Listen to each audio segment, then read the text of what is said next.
주일 아침입니다. 오늘도 하나님의 전에 나온 성도 여러분 사랑하고 축복합니다. 더운 여름이 계속되고 있지만 하나님이 여전히 여러분을 지켜주셨고요. 또 앞으로의 삶도 하나님이 인도해 주실 것입니다. 기도하며 믿음으로 하루하루 내가 빛과 소금의 역할을 이 땅에서 감당하는 하나님의 자녀가 되어야 되겠다. 그런 마음가짐을 갖고 언제나 승리하시는 삶이 여러분 가운데 있게 되기를 주님의 이름으로 축복합니다. 하나님 기뻐하시는 집이 있습니다. 화려한 솔로몬의 성전도 아니었고요. 또 헤롯 대왕이 지은 대성전도 아니었습니다. 초라한 다윗의 장막이었고 하나님은 다윗의 장막을 다시 재건시키고 싶다고 말씀했습니다. 왜 그랬을까요? 그곳에 예배자가 있기 때문에. 다르게 표현한다면 신령과 진정의 예배자가 그곳에 있었기 때문입니다. 형식과 외식에 붙잡혀 예배하는 자가 아니라 다윗처럼 어린아이가 돼서 사모하는 마음으로, 갈망하는 마음으로 하나님 앞에 예배하는 자가 있었던 다윗의 장막. 하나님이 기뻐하고 그 장막을 다시 한번 재건시키고 싶다고 하나님이 말씀해 주시고 계십니다. 예배에서 중요한 것은 뭔가요? 찬양의 화려함도 아닙니다. 예배에서 중요한 것은 뭔가요?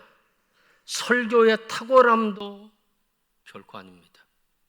예배에서 중요한 것은 영혼의 진정성입니다. 하나님만 예배하려고 하는 마음, 하나님만 사모하는 마음, 하나님만을 갈망하는 마음, 하나님께만 영광 돌리려고 하는 그 마음, 그 예배, 그 예배자 하나님이 원하고 계신다고 하는 것입니다. 다윗은요, 이스라엘 민족 2대 왕이 돼서 하나님의 언약궤를 예루살렘에 모시고 싶어 했습니다. 한 70년 동안 하나님의 언약궤가 방치되어 있었죠.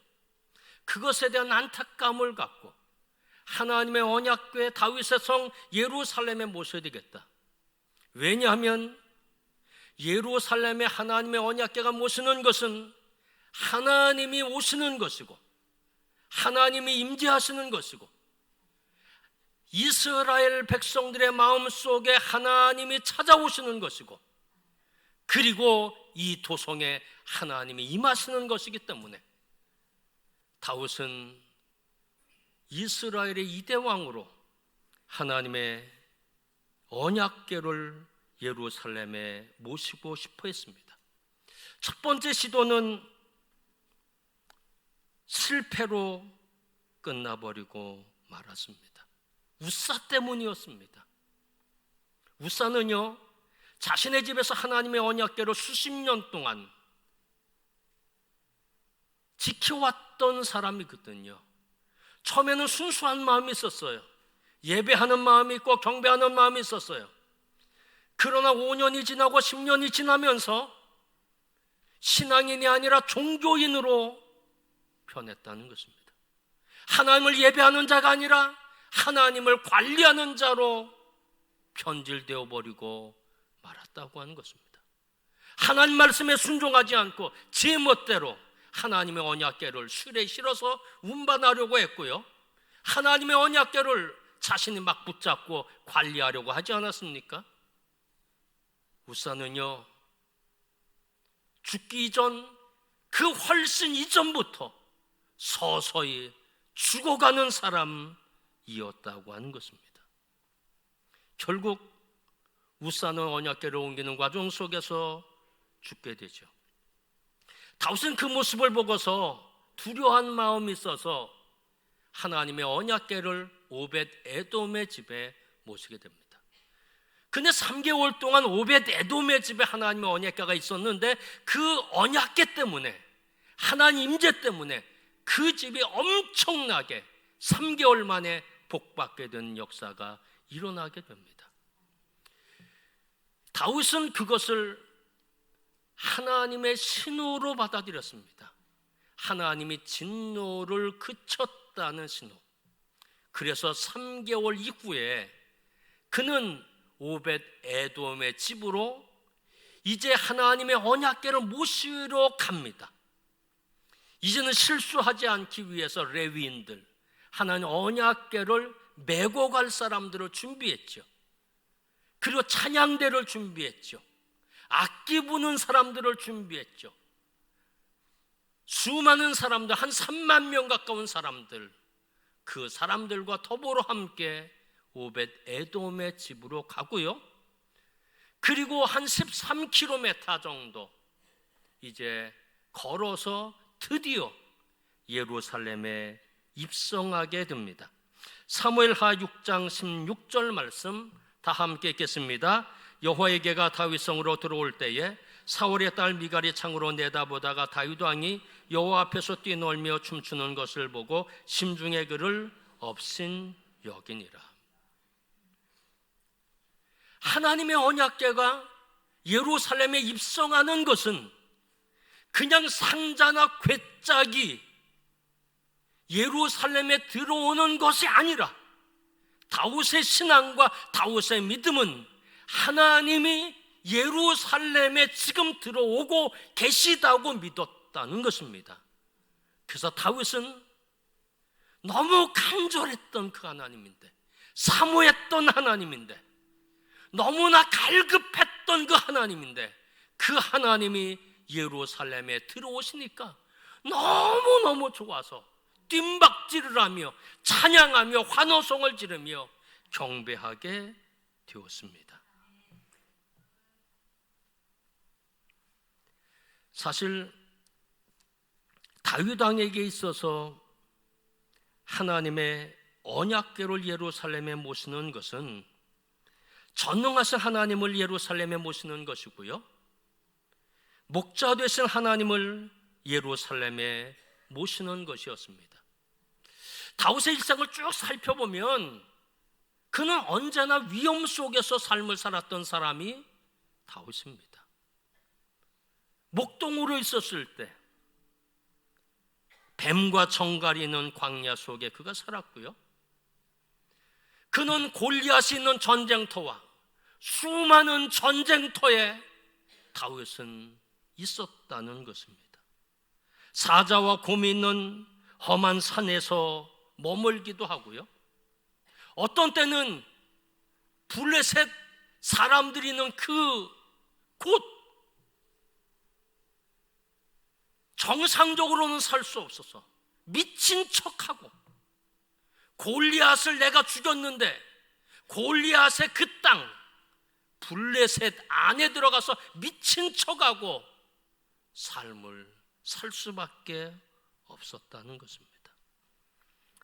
자신의 목숨을 노리는 많은 자격들이 있었고요,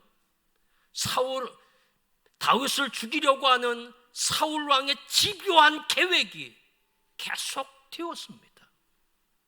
다윗은 이런 위험 속의 삶을 살았을 때 그때마다 하나님께 기도했고 하나님 앞에 달려나갔습니다. 그때 하나님 외면하지 않으셨어요. 다윗의 손을 붙잡아 주셨고 함께 해주셨고 피할 길을 주셨고 구원해 주셨습니다. 그 모든 위험과 어려움을 감당할 수 있는 인내심도 허락해 주셨고요, 어떻게 할지 모를 때 올바르게 판단할 수 있는 지혜도 주셨습니다. 너무너무 힘들었지만 하나님의 마음에 평강도 주셨습니다. 좋은 사람들을 협력자로 붙여주시고 그 광야와 먹을 것이 없는 곳에서 먹을 양식도 공급해 주시고 푸른 초장으로 인도해 주셨습니다. 다윗에게 하나님은 이런 분이었다는 것입니다.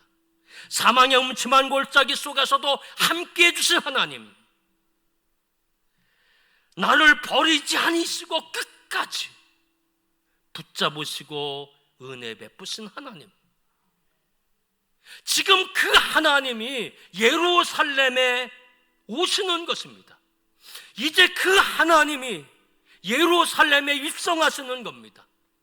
나와 함께 하셨던 하나님, 지켜주셨던 하나님, 사망의 음침한 골짜기 속에서도 버리지 않으셨던 그 하나님이 지금 예루살렘에 지금 들어오고 계시는 겁니다. 그래 어떻게 기뻐하지 않을 수 없어요. 감격하지 않을 수 없고요, 뜀박질하지 않을 수 없어요. 춤추지 않을 수 없었다고 하는 것입니다.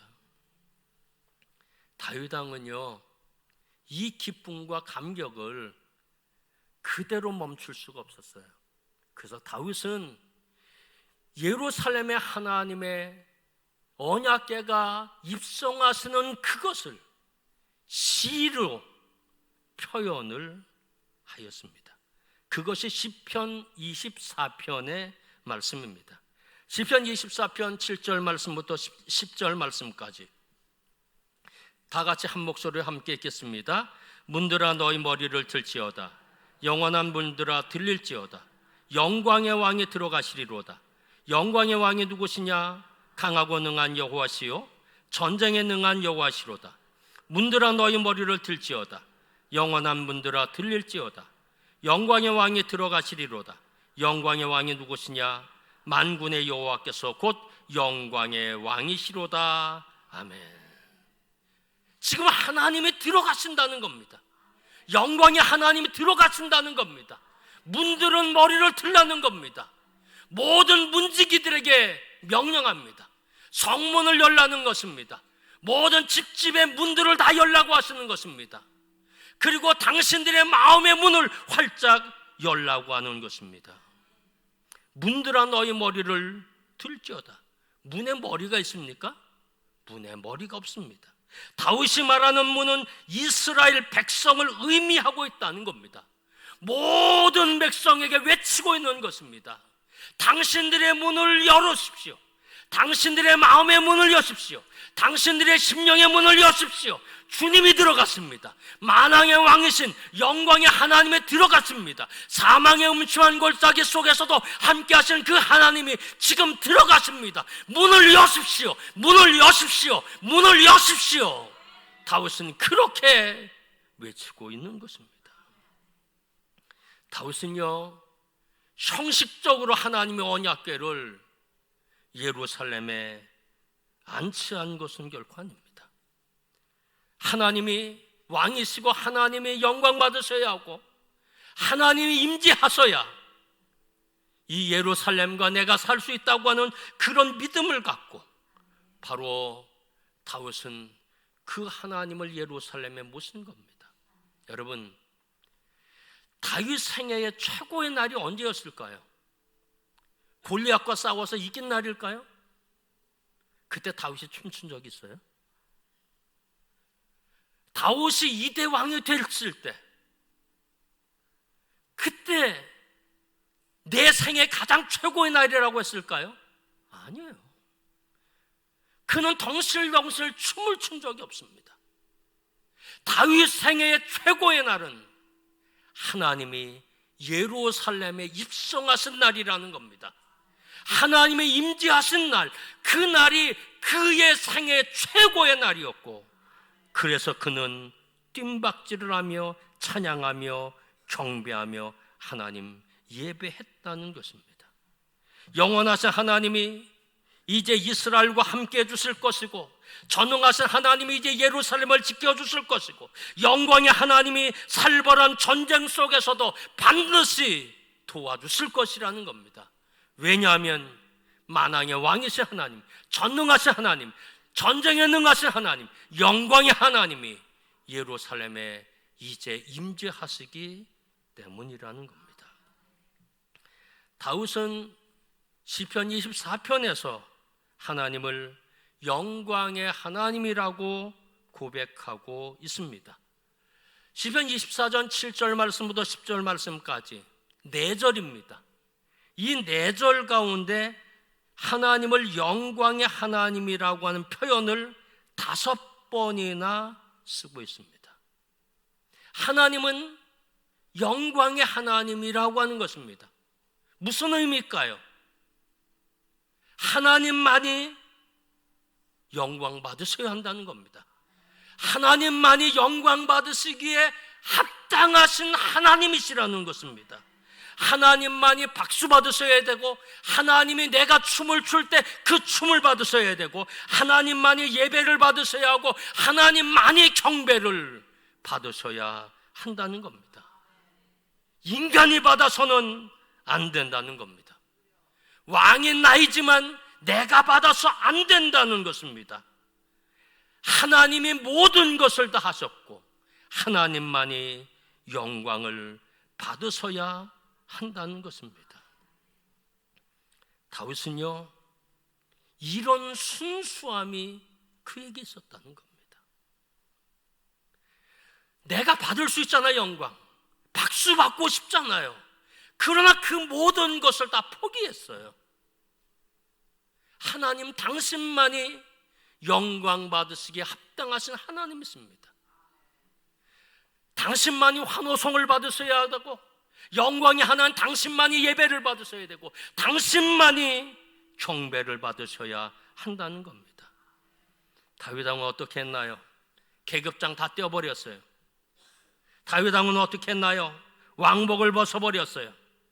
베옷을 입었어요. 그리고 춤을 추게 됩니다. 왜 그랬을까요? 내가 왕이 아니라는 겁니다. 이제 하나님이 왕이 되셔야 한다는 겁니다. 내가 왕복을 벗었다고 하는 것은 하나님만 영광을 받으셔야 한다는 것입니다. 내가 드리는 예배, 내가 드리는 경배, 그것은 하나님께 드리는 것이기 때문에 나는 한없이 낮아져야 한다는 것입니다. 그래서 다윗은 정말 어린아이처럼 뜀박질을 하며 하나님 앞에 예배하며 춤을 췄습니다. 사무엘하 6장 14절 말씀 다 함께 읽겠습니다. 다윗이 여호와 앞에서 힘을 다하여 춤을 추는데 그때 다윗이 배에 에봇을 입었더라. 아멘. 여러분, 다윗은 참 순수한 사람이에요. 여러분 생각해 보세요.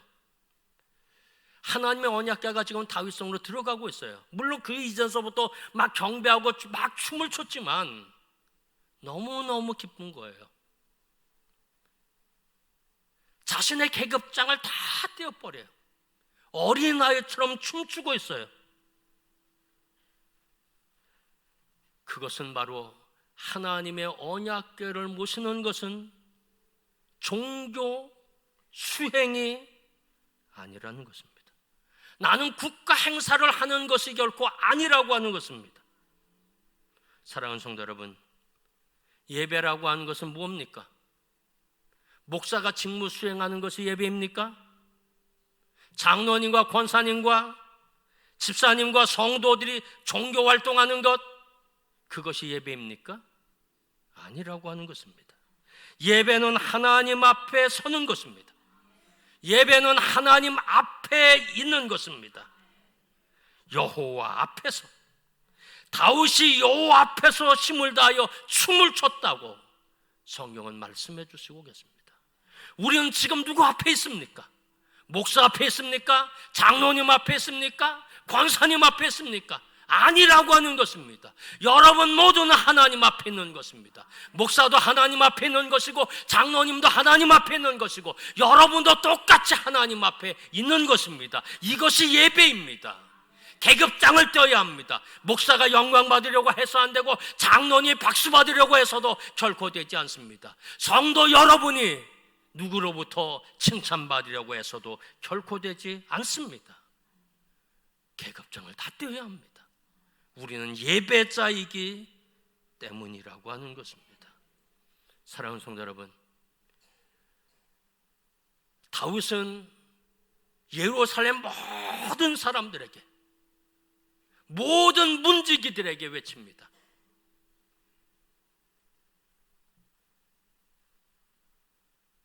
문을 열라고 외칩니다. 문들을 열어야 한다고 외칩니다. 왜냐하면 하나님이 들어가시기 때문입니다.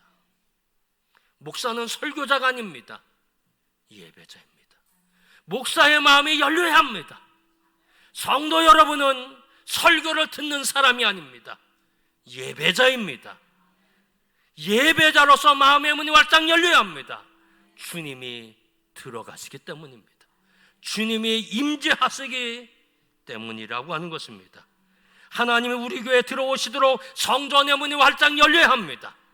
여러분의 가정에 하나님이 임재하시도록 여러분의 가정의 문이 활짝 열려져야 합니다. 내 속에 하나님이 임재하시도록 우리 심령의 마음을 활짝 열어야 합니다. 그리고 영광의 하나님을 맞이해야 합니다. 사랑하는 성도 여러분, 인생 최고의 날, 하나님이 내 안에 임재하시는 날입니다. 인생 최고의 축복의 날, 하나님이 내 안에 오시는 날입니다. 얼마나 다윗이 기뻤으면 왕이 됐을 때도 춤추지 않았던 그 다윗이 덩실덩실 춤을 추며 막 돌아가며 환호성을 질렀겠습니까? 왜? 내 생애 최고의 날이기 때문에. 여러분, 이 날을 만드시지 않겠습니까? 예배 시간마다 여러분 인생의 최고의 날이 되어야 한다는 것입니다. 예배 시간마다 새로워지는 하나님의 임재의 역사 속에서 여러분이 축복받아야 합니다. 오베데돔 집에 하나님 임재하셨을 때 축복받았듯이 오베데돔은 많은 축복이 있었지만 집도 버리고 그 모든 각축을 버리고 하나님의 언약궤를 따라서 예루살렘으로 갑니다. 그리고 성전 문지기가 됩니다. 왜 그랬을까요? 하나님의 임재가 축복이기 때문이라는 것입니다. 다윗은 그것을 알았던 사람이거든요. 하나님 임재가 축복이고, 그래서 예루살렘에 하나님 임재하시는 것은 내 생애 최고의 날이다, 이것을 믿었거든요. 그리고 다윗의 마음속에 하나님이 차정하셨고요, 예루살렘 도성에 하나님이 임재하셨습니다. 여러분, 눈을 감으십시오. 여러분의 마음의 문을 활짝 여십시오. 지금 하나님이 여러분의 문을 두드리십니다. 하나님이 여러분 마음에 들어가시기를 원하십니다. 문들아 머리 들어라. 여러분의 문을 활짝 열 때 하나님이 임재하실 것이고요, 여러분을 통치하실 것이고요, 여러분의 삶은 바뀔 것이고요, 여러분은 다윗처럼 오베데도처럼 하나님의 사람으로 이 땅에서 승리하게 될 것입니다. 이 귀한 복이 여러분 가운데 있게 되기를 주님의 이름으로 축원합니다. 기도하겠습니다. 하나님 감사합니다. 수많은 예배를 드렸음에도 불구하고 우리는 종교인처럼, 바리새인처럼 그렇게 예배를 드렸습니다. 갈급함도 없었고 사모하는 마음도 없었습니다. 하나님의 임재를 기다리지도 않았습니다. 그러나 이제 우리가 달라졌습니다. 이제 우리는 사모합니다. 하나님 임재를 기다립니다. 하나님은 예배 때마다 우리의 마음속에 찾아오심을 우리가 분명히 믿습니다. 우리의 마음의 문을 활짝 엽니다. 주님이 오시옵소서. 그리고 우리를 통치하여 주시옵소서. 우리의 마음의 생명과 기쁨으로 채워 주시옵소서. 다윗처럼 살기로 결정합니다. 우리 모두에게 은혜를 베풀어 주시옵소서. 예수 그리스도의 이름으로 감사하며 기도하였습니다. 아멘.